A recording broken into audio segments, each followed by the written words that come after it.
गुरुग्राम की, क्योंकि गुरुग्राम में बीजेपी जिला अध्यक्षों की बैठक का आयोजन किया गया और इस बैठक की अध्यक्षता खुद मुख्यमंत्री मनोहर लाल ने की है। सीएम ने प्रदेश के मुद्दों समेत यूपी और पंजाब में होने वाले विधानसभा चुनावों को लेकर चर्चा की है। बैठक में बीजेपी के प्रदेश अध्यक्ष ओपी धनखड़ भी मौजूद रहे और इसके साथ ही तमाम जो बीजेपी के पदाधिकारी हैं वो भी इस दौरान बैठक में मौजूद रहे। और इस वक्त की तस्वीर आपको हम दिखा रहे हैं जब मुख्यमंत्री मनोहर लाल इस बैठक में पहुंचे थे, उस वक्त की ये तस्वीरें यहां पर आप देख पा रहे हैं। यूपी और पंजाब चुनावों को लेकर बताया जा रहा है कि खासतौर पर इस बैठक में चर्चा हुई है।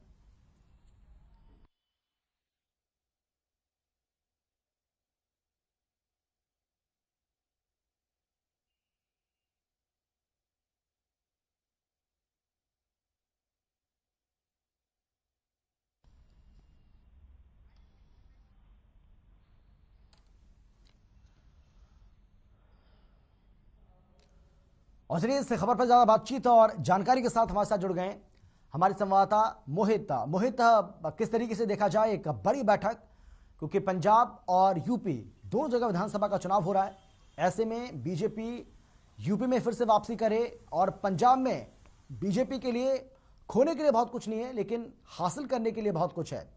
किन किन मुद्दों को लेकर चर्चा हुई है, कौन कौन से ऐसे मसले हैं जिनको लेकर खासतौर पर इस बैठक में चर्चा की गई? मोहित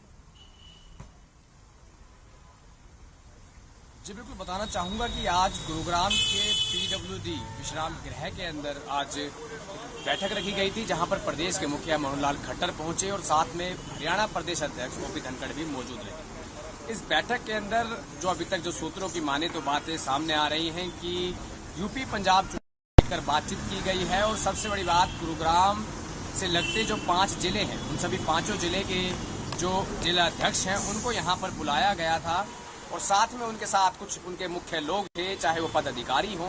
और ऐसे में चर्चा की गई थी कि किस तरीके से जो है हो सकता है कि पंजाब चुनाव के अंदर या फिर यूपी चुनाव के अंदर उनको कोई जिम्मेदारी सौंप दी जाए। और ऐसे पूरे हरियाणा प्रदेश के जितने भी जिले हैं उन सबसे प्रदेश के मुखिया इसी तरीके से बैठकें कर रहे हैं।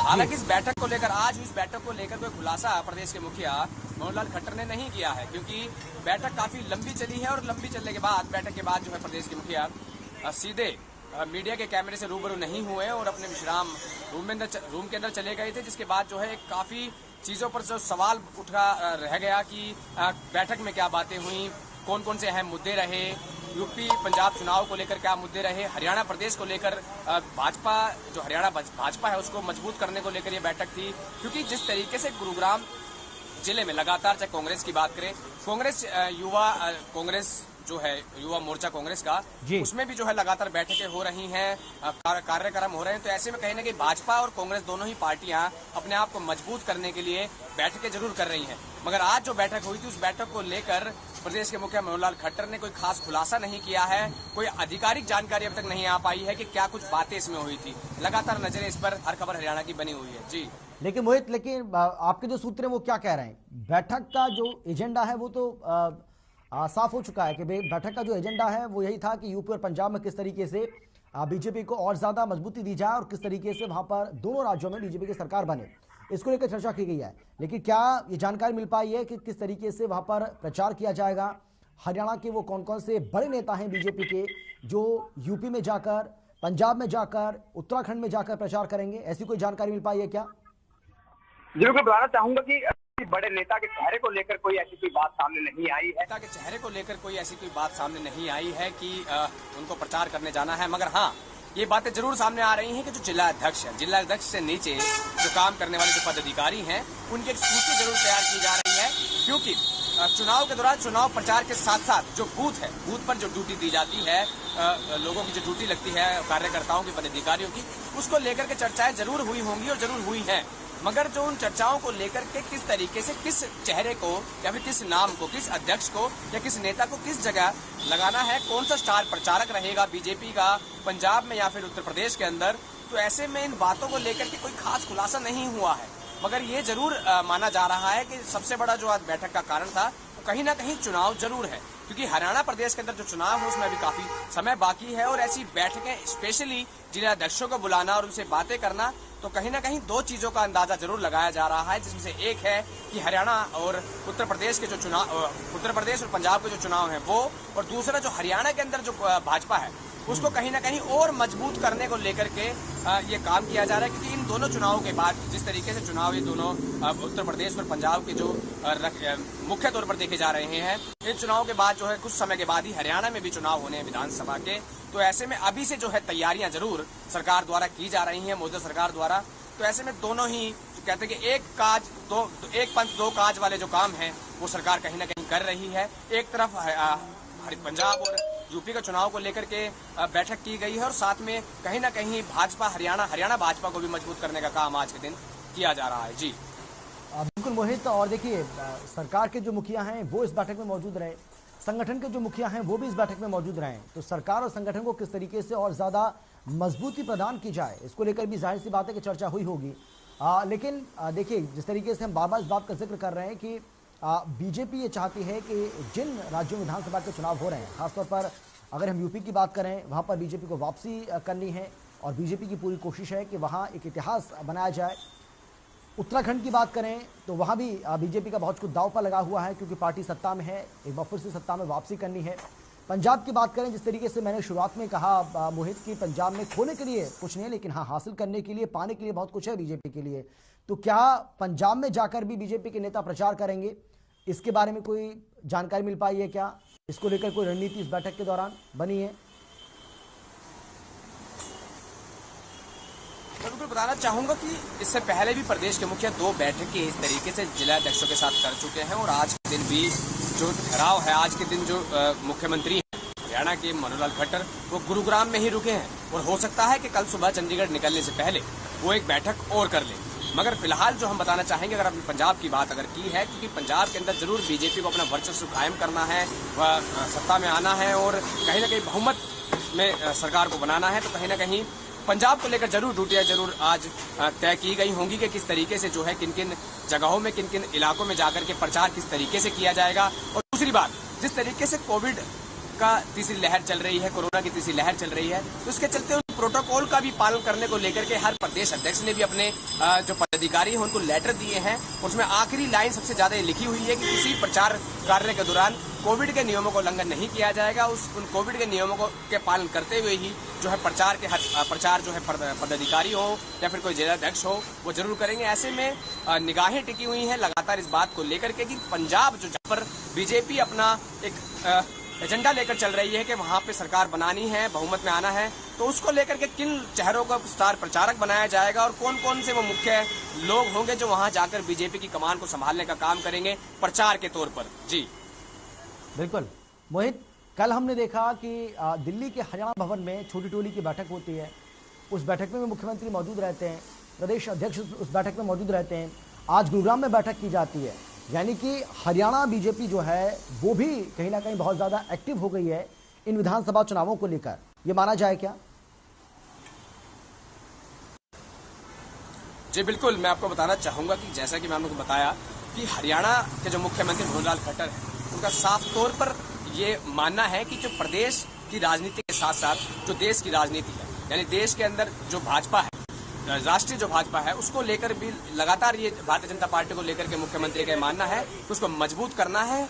और जिस तरीके से हरियाणा के अंदर चुनाव में अभी समय बाकी है, तो ऐसे में जो पदाधिकारी है, जो जमीन से जुड़े जो कार्यकर्ता है, उन लोगों को एक काम सौंपा गया है कि अब आपको पहले दूसरे राज्यों के अंदर काम करना होगा, उसके बाद वहां से जो सीख आपको मिलेगी, वहां से जो आपको काम करने का तरीका जो आपको होगा, उसके बाद अपने प्रदेश के लिए फिर से एक बार फिर आपको प्रचार करना है। तो कहीं ना कहीं जो हरियाणा प्रदेश भाजपा है उसने अपनी कमर को कस लिया है पंजाब चुनाव को लेकर के, यूपी चुनाव को लेकर के, और कहीं ना कहीं हर पदाधिकारी को, हर कार्यकर्ता को उसका काम जो है बहुत जल्द सौंपा जा सकता है। जी चलिए, बहुत शुक्रिया आपका मोहित, इस तमाम जानकारी के लिए, तमाम बातचीत के लिए एक बार फिर से आपका बहुत धन्यवाद।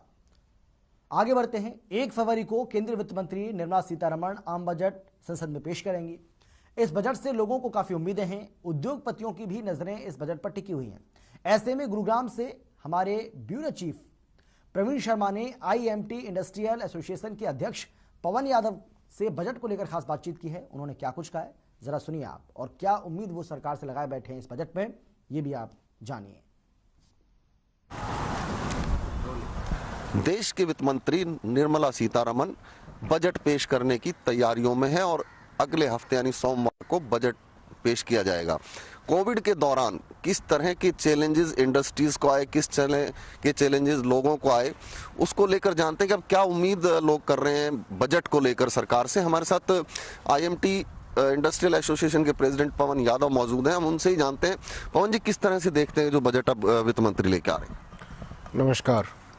देखिए, पहली तो मैं सरकार को शुभकामनाएं देता हूं जो डिजिटल बजट आ रहा है 1 फ़रवरी को। दूसरा, कोविड में आपने देखा होगा लास्ट ईयर जब बजट आया था 1 फरवरी को, उसके बाद उन्होंने मई में इंडस्ट्रीज की हालात को देखते हुए वो बजट भी रिपीट कर दिया था और उन्होंने MSME के लिए 5 लाख करोड़ की एक एडिशनल सपोर्ट दी थी। तो उससे क्या हुआ, ये 2 साल हमारे इंडस्ट्री के जो डूबते हुए थे वो वापस हमें सपोर्ट मिला। और अभी भी हमें GSCL यानी कि जिन लोगों ने MSMEs ने लोन लिए हुए थे, चाहे टर्म लोन थे या वर्किंग कैपिटल, उन सभी को 30% विदाउट एनी अदर कोलेटरल के आज भी सपोर्ट मिल रही है। इवन मार्च 2022 तक वो सपोर्ट चालू है जो उन्होंने मई 20 में की थी। तो ये बहुत अच्छा कदम था गवर्नमेंट का। और अभी बजट से जो हमारी एक्सपेक्टेशंस हैं, देखिए, अच्छा वक्त और बुरा वक्त सभी तरह का आता है। इंडस्ट्रीज के लिए पिछले 2 साल बहुत बुरे रहे, तो हमारी गवर्नमेंट से एक्सपेक्टेशन है कि इस साल जो सामान्य बजट होता है इंडस्ट्रीज को सपोर्ट की जाती है उससे थोड़ा एडिशनल करें। और ये तो देखो, एक अगर आप बजट में इंडस्ट्रीज को सपोर्ट करते हो तो एक तरह से आप सीडिंग कर रहे हो, बीज डाल रहे हो, पौधा भी तो सरकार को ही मिलेगा। अगर इंडस्ट्रीज ग्रो करती है या इंडस्ट्रीज जो मरने वाली है वो वापस जिंदा होती है तो टैक्स तो गवर्नमेंट को ही आएगा, गवर्नमेंट से वापस पब्लिक को रिटर्न करेगा। तो हम चाहते हैं कि ये सीडिंग गवर्नमेंट अच्छे से करे, MSME को दोबारा से सपोर्ट दी जाए, तो स्टार्टअप पे गवर्नमेंट का फोकस हो। उसके अलावा देखिए, अब गवर्नमेंट को कहीं ना कहीं ये सोचना पड़ेगा, पिछले 7 सालों में गवर्नमेंट ने एक अच्छा सिस्टम बनाया और टैक्स पेयर की पॉपुलेशन बहुत बड़ी है, इवन 2.5 गुना हो चुकी है और इस साल शायद और ज़्यादा हो जाएगा। क्योंकि पहले टैक्स की चोरी कर लेते थे लोग, ट्रांजैक्शन कैश में होती थी, अब सारी ट्रांजैक्शन बैंकिंग में आ गई है, कंट्रोल में आ गई है। आज हमारा जो इनकम टैक्स डिपार्टमेंट है मॉनिटर कर रहा है। तो जब गवर्नमेंट के रेवेन्यूज बढ़ चुके हैं, सारी चीज़ें डॉक्यूमेंटेड हुई है, तो एक टैक्स पेयर ये भी सोचता है कि भाई पहले टैक्स देने के लिए 100 लोग थे, आज टैक्स देने के लिए 250 लोग हो गए। तो इंडस्ट्री पे जो 22.5% कॉर्पोरेट टैक्स लगता है, हम ये भी चाहते हैं कि कहीं ना कहीं जैसे जैसे टैक्स पेयर बढ़ रहे हैं तो टैक्स का बर्डन भी कहीं ना कहीं कम होना चाहिए। तो हम गवर्नमेंट से जानना चाहते हैं कि कब होगा वो। आज एक आम आदमी 5% देता है, 7 देता है, 10 देता है, तो कंपनी या कॉर्पोरेट्स के ऊपर सीधा जो स्लैब है 22.5% का, वो भी कहीं ना कहीं अनुचित है, उसमें भी स्लैब कर दो। क्या इस वक्त देखते हैं कि आप अब जो बजट आ रहा है उसमें कुछ उम्मीद करते हैं कि इस टैक्स में इंडस्ट्रीज को कुछ राहत मिलेगी? मेरे हिसाब से मिलना चाहिए। देखिए, जो 2 रीज़न है, एक 2 साल बहुत अच्छे नहीं रहे तो थोड़ा हमें सपोर्ट चाहिए। तीसरा, जब आपके खुद के डेटा ये बोलते हैं, गवर्नमेंट के डेटा, इकोनॉमिक्स पढ़िए आप, देखिए, उसमें गवर्नमेंट खुद बताती है टैक्स पेयर पहले 1.25 करोड़ थे, आज 3 करोड़ हो चुके हैं। तो जब वो 2 गुना और 3 गुना हो चुके तो क्या हमें सपोर्ट नहीं चाहिए? एक बड़ी कंपनी है, अगर वो प्रॉफिट कमा रही है, आप देखो बहुत बड़ा अमाउंट है ये, आप 100 रुपये कमाओ, 22.5% गवर्नमेंट को दो, लेकिन जब संख्या बढ़ गई है तो कहीं ना कहीं वो बोझ हमारा भी कम होना चाहिए। हमारी गवर्नमेंट से एक्सपेक्टेशन है और सलाह भी है ये। अभी जिस तरह से इंडस्ट्रीज आपने बताया कि 2 साल में काफ़ी डाउन लेवल पे चली गई थी, गवर्नमेंट ने सपोर्ट भी किया, तो अब इस बजट में क्या उम्मीद करें कि अब गवर्नमेंट और सपोर्ट करे या अब गवर्नमेंट अपना जो राजकोषीय घाटा है उसको पूरा करने के लिए टैक्सेस को बढ़ाए? देखिए, गवर्नमेंट को राजकोषीय घाटा 100 सालों में तो हुआ नहीं। 100 साल में तो ऐसे पैंडेमिक आपको भी पता है कभी नहीं आई। 70 साल देश को आज़ाद हुए उसमें भी कभी नहीं आई। ये 2 साल बुरे रहे सरकार के लिए भी और इंडस्ट्री के लिए भी। तो इंडस्ट्री बहुत छोटी यूनिट है, गवर्नमेंट बहुत बड़ी यूनिट है, वो अपना घाटा कवर कर सकते हैं या 2 साल घाटा झेल भी सकते हैं। कंपनीज 2 साल घाटा नहीं झेल सकते, उनका बैंकिंग का प्रेशर है, सैलरीज का भी प्रेशर है। तो छोटी यूनिट को सपोर्ट करना जरूरी है। गवर्नमेंट को भी देखिए, जब रेवेन्यूज कम आएंगे तो गवर्नमेंट का खुद का जो कलेक्शंस है वो कम होंगे, हमें भी पता है। लेकिन आज जो इंडस्ट्री सिक हो चुकी है, अगर वो खत्म हो गई तो भी गवर्नमेंट का घाटा है। तो क्यों ना उन सबको रिवाइव करने में गवर्नमेंट हमारी सपोर्ट करे, और गवर्नमेंट कर भी रही है, बहुत अच्छा कर रही है। बट हम चाहते हैं कि थोड़ा और प्लानिंग वे में कर दे और हमें उसको, जो इंडस्ट्रीज हमारी सिक इंडस्ट्रीज है, वो सपोर्ट में आ जाए।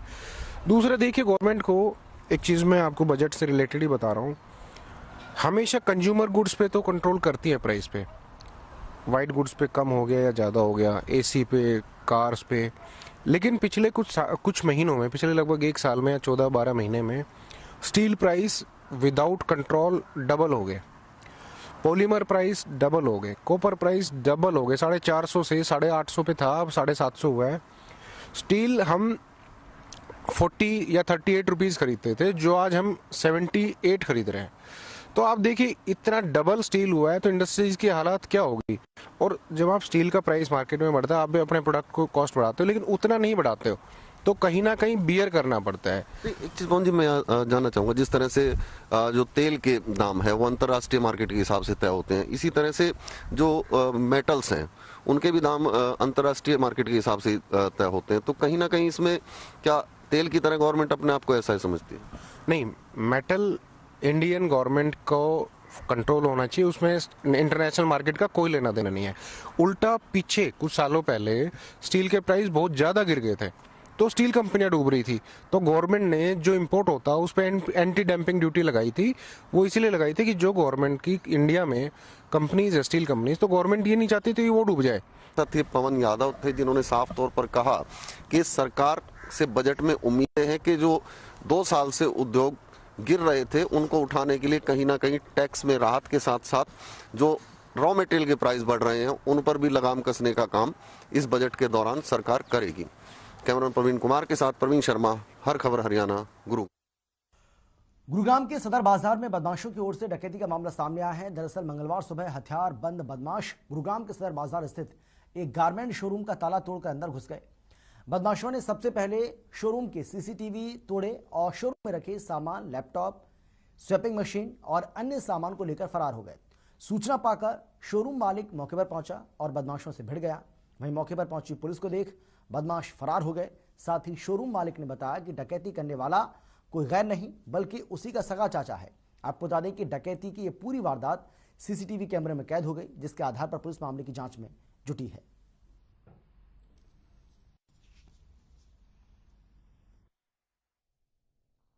सदर बाजार का गार्ड है जो मेरे पास भागा 4:30 बजे करीब मेरे घर पहुंचा कि आपके चाचा और उसकी फैमिली ना दुकान पे ताले तोड़ रहे हैं और आप उनके साथ कम से कम 30-40 बदमाश है, उनके साथ अवैध हथियार हैं, सामान है, लोहे, सरिये सब लेके आए हुए हैं वो, और 3-4 पिकअप में आए हुए हैं सारे बदमाश भर के। तो मैंने अपनी मदर को बोला कि मैं जा रहा हूँ दुकान पे और मैं भाग के यहाँ पे आ गया। इतने वो सारे ना इस गली से सारे अंदर घुस चुके थे और मैं पीछे पीछे उनके घुसा और मेरी उनसे हाथापाई हुई। 10-5 मिनट की हाथापाई के बाद उन्होंने मेरे को नीचे फेंक दिया यहाँ पे।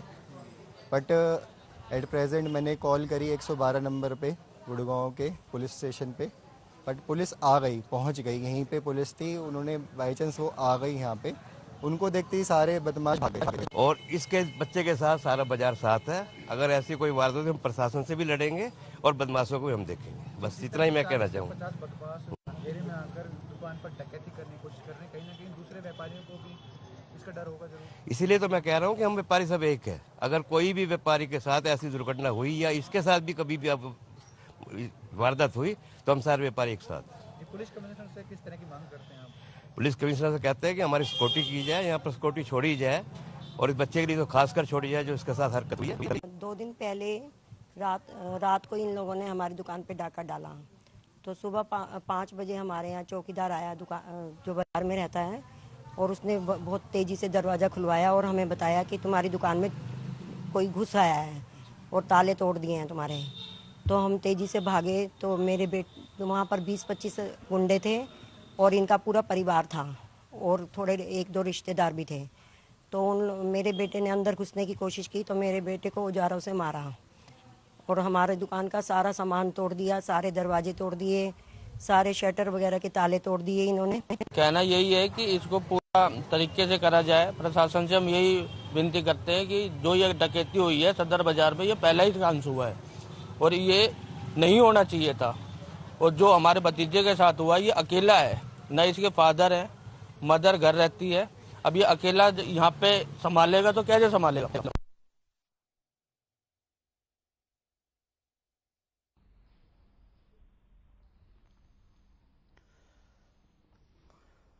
परिवहन मंत्री मूलचंद शर्मा ने सेक्टर 25 और 24 सेक्टर में किया है करीब 3 करोड़ 23 लाख रुपए के कार्यों का शिलान्यास। जहां सेक्टर 25 में 4 पार्क बनेंगे, वहीं सेक्टर 24 में करीब 3 किलोमीटर की लंबी ग्रीन बेल्ट लगेगी। प्रदेश के परिवहन मंत्री मूलचंद शर्मा ने कहा है कि प्रदेश सरकार ने विकास कार्यों के लिए धन की कोई कमी नहीं रहने दी है। उन्होंने कहा कि वार्ड 1 में और औद्योगिक सेक्टर्स में जमकर विकास काम चल रहे हैं। वहीं इस मौके पर मुकेश डागर के साथ ही राजीव कॉलोनी के गणमान्य लोग भी मौजूद रहे। वार्ड वासियों ने इस मौके पर परिवहन मंत्री का पगड़ी बांधकर जोरदार स्वागत किया।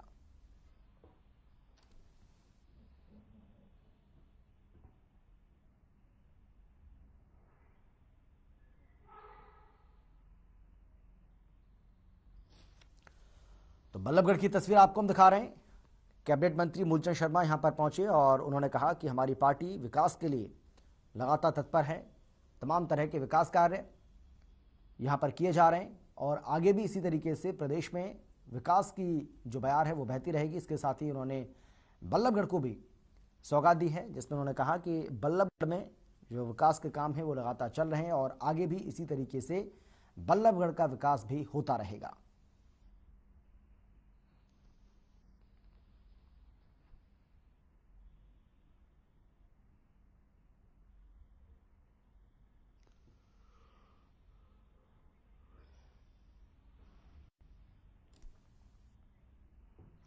और अब बात करते हैं सोनीपत की, जहां अलग अलग जगह पर तेज रफ्तार का कहर देखने को मिला। सड़क हादसों में 4 घायल, पहला हादसा सामने आया है।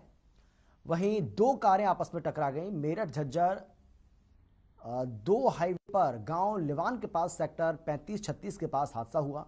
इस हादसे में 4 लोग घायल हो गए जो झज्जर के रहने वाले हैं। घायलों को गंभीर हालत में अस्पताल में भर्ती कराया गया। दूसरा हादसा सेक्टर 14 महाराणा प्रताप चौक पर अनियंत्रित कार बिजली के पोल से जा टकरा गई। ब्रेक फेल होने के चलते बताया जा रहा कि हादसा हुआ, जिसमें कार पूरी तरह से क्षतिग्रस्त हो गई। इस हादसे से सड़क मार्ग पूरी तरह से जाम हो गया।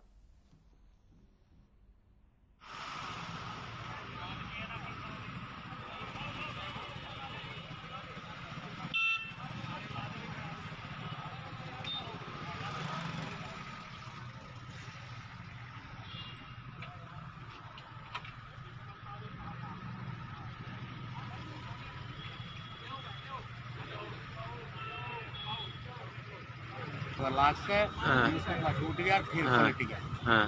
ये बात। तो कितने थे जिसमें? एक आदमी था। तो क्या हालात है जी? उसका बिल्कुल ठीक है, उसका कोई चोट नहीं, बिल्कुल सही है।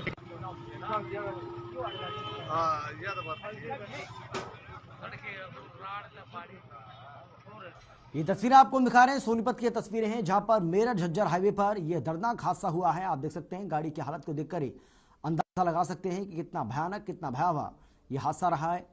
सोनीपत में रफ्तार का कहर देखने को मिल रहा है। बताया जा रहा है कि तेज रफ्तार कार अनियंत्रित होकर जा टकराई है और उसके बाद ये हादसा यहां पर हो गया। कार पूरी तरह से क्षतिग्रस्त हो चुकी है। कार को पलटा हुआ भी आप तस्वीरों में देख सकते हैं और एक नहीं बल्कि 2 जगह ये हादसे सामने आए।